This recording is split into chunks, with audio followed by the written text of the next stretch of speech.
नाम चाहिँ माता काम चाहिँ खाता। मैले हेलिकप्टर दुर्घटना हुन्छ भनेको थिएँ, भयो। नेता मर्छ भनेको थियो, मर्यो। देशमा द्वन्द्व हुन्छ भनेको थियो, त्यो पनि भयो। नाम लिदिन उनीहरूको डिभोर्स हुन्छ भनेको थियो, त्यो पनि भयो। यो भन्दा अरू प्रमाण के चाहियो? एउटा कुरा ठोक्क गरेर भन्नु माता, अब नेपालमा राज संस्था फर्किन्छ कि फर्किँदैन?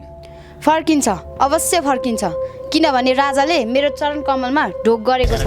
राजतन्त्र फर्किपछि गणतन्त्र अब कता जान्छ त माता? सामान्य कुरा हो, जताबाट आएको हो त्यतै जान्छ।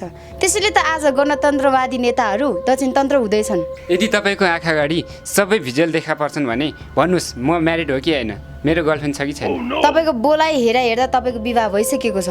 7 महिनामा जन्मेर 7 वर्षमा दैविक शक्ति प्राप्त गरेकी काली माता हुन्, यसमा कुनै शङ्का छैन। सरी माता, म अनम्यारिड हुँ।